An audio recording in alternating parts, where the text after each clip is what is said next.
Muchos años después, frente al pelotón de fusilamiento, el coronel Aureliano Buendía había de recordar aquella tarde remota en que su padre lo llevó a conocer el hielo.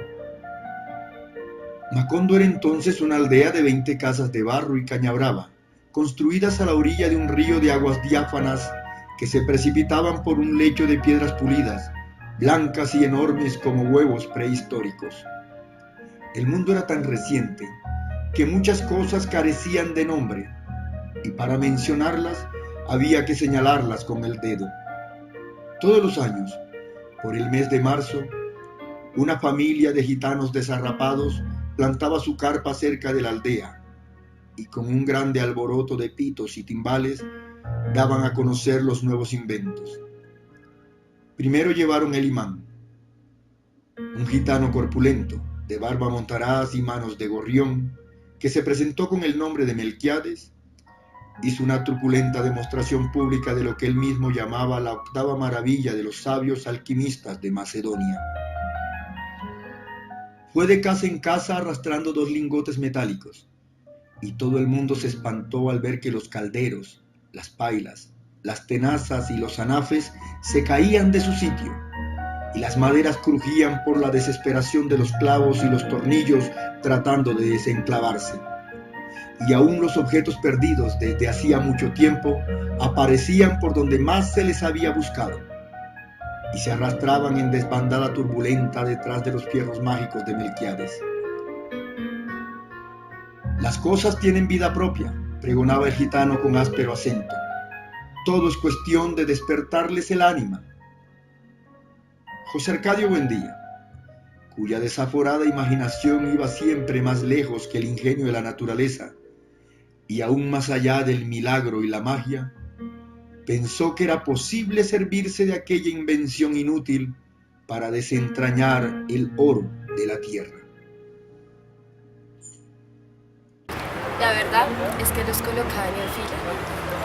Los enumeraban del 1 al 15 y ellos sentenciaban. Al 15 lo mataban, al 25 lo mataban. Era como un sorteo. Aquí habían instrumentos, habían tamboras, habían acordeones, había un grupo de gaita y mandaron a los muchachos a que fueran ensayando y tocaban. Mientras mataban a la gente tocaban tambor, tocaban acordeón. También tenían grabadoras, iban poniendo música mientras mataban a la gente. Para ellos era una fiesta. Eso era una fiesta para ellos. Y después de ver matar a la gente, a enterrarla. ¿Enterrarla en dónde?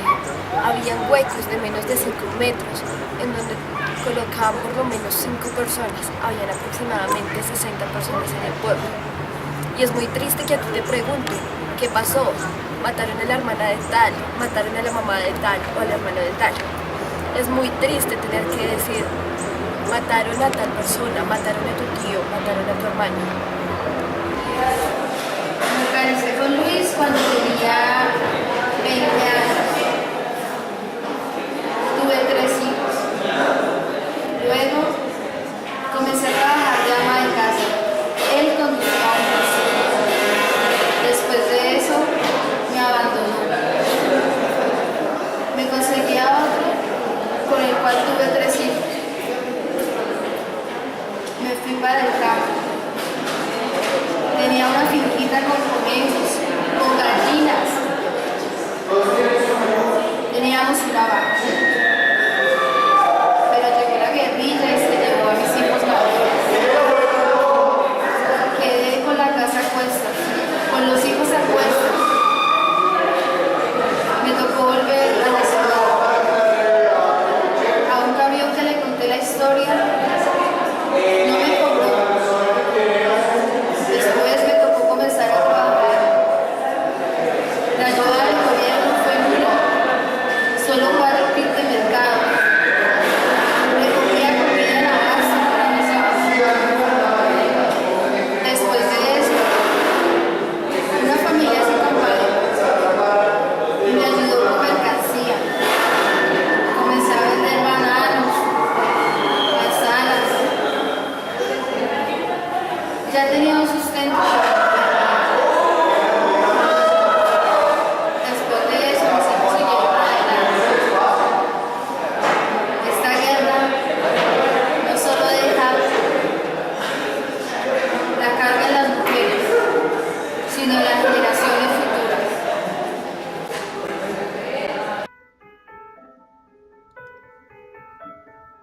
¿Quiénes eran? ¿Quiénes son? Sus miradas estáticas y fijas, sus rostros incólumes e inmutables enmarcan la plaza soleada y el barullo de la gente. ¿Quiénes eran? Posiblemente un papá que llegaba a la casa cansado de la jornada. Quizá una madre que amamantó el sol en los ojos de una niña. Es posible que fueran el hijo o la hija de una vieja que tejía el tiempo en sus arrugas. Tal vez la amiga de la aurora y los atardeceres, el amigo de alguna hoja que el viento arrastraba a su antojo. Juan, Andrés, Marta, María, Carmen, Teresa, Luis, Jorge. Es probable que tuvieran esos nombres y sus ojos se perdieran en las avenidas habitadas y sus miradas huyeran tras el sol o la luna. ¿Quiénes eran? Me pregunto al verlos y entrar en sus miradas de olvido y ausencia. No sé quiénes eran. Solo puedo plantear algunas conjeturas que suenan a conjuro en la memoria y el olvido. Hubo un tiempo y un espacio que los tuvo en su regazo. Ellos, los que están allí sin estar, seguro jugaron alguno de esos juegos que recordamos. Soñaron con estrellas y cometas, con paraísos y jardines adánicos en el patio de la casa. Ellos eran hijos, ellas eran hijas, eran madres, ellos eran padres, eran hermanos, eran hermanas. Seguramente sus tías las recuerdan, los recuerdan, mientras observan las ventanas vacías desde las calles. Miro la plaza y pesan demasiado las ausencias. Son muchas, demasiadas ausencias, demasiadas madres con preguntas sin respuestas. Ahora, lo que reconozco es que quienes eran se quedó en el recuerdo de los suyos. Lo importante en este momento es quiénes son. Y te voy a decir quiénes son. Son los que un día ausentaron del tiempo y el espacio. Son los que sus madres se resisten a olvidar. Son los que no se sabe dónde están, pero que sabemos cuál fue su final.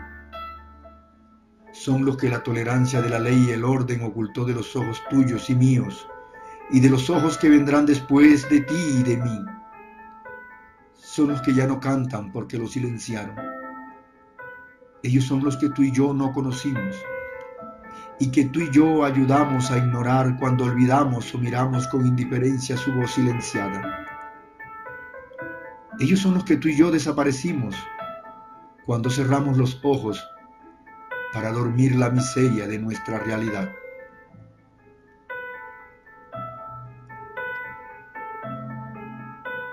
El recuerdo es ese invento que, al igual que el imán, puede desenterrar de la memoria los acontecimientos que nos permitirán reconocer los aciertos y los errores, y de esa manera comprender, gracias a la imaginación, los hechos atroces que no se deben repetir y que no debemos ni podemos dejar que se repitan si queremos tener una segunda oportunidad sobre la tierra y vivir las infinitas posibilidades que nos brinda la vida.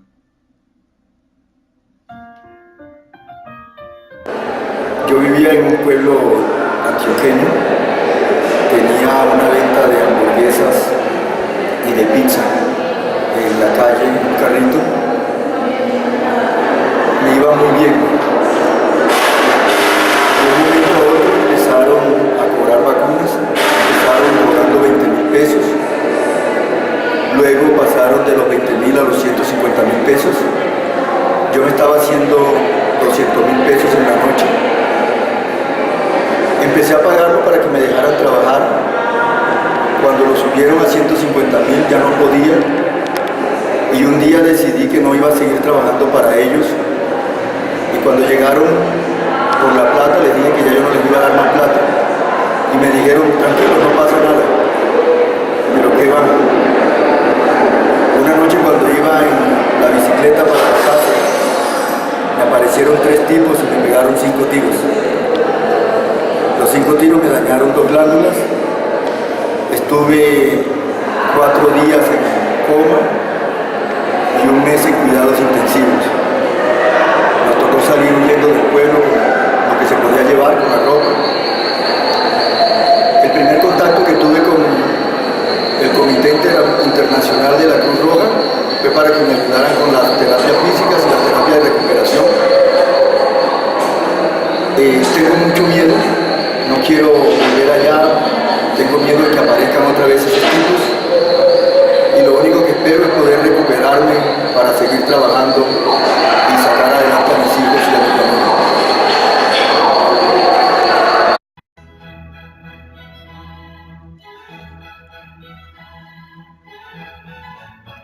Aureliano lo reconoció, persiguió los caminos ocultos de su descendencia y encontró el instante de su propia concepción entre los alacranes y las mariposas amarillas de un baño crepuscular, donde un menestral saciaba su lujuria con una mujer que se le entregaba por rebeldía. Estaba tan absorto que no sintió tampoco la segunda arremetida del viento, cuya potencia ciclónica arrancó de los quicios las puertas y las ventanas, descuajó el techo de la galería oriental y desarraigó los cimientos. Solo entonces descubrió que Amaranta Úrsula no era su hermana, sino su tía, y que Francis Drake había asaltado a Riohacha solamente para que ellos pudieran buscarse por los laberintos más intrincados de la sangre, hasta engendrar el animal mitológico que había de poner término a la estirpe.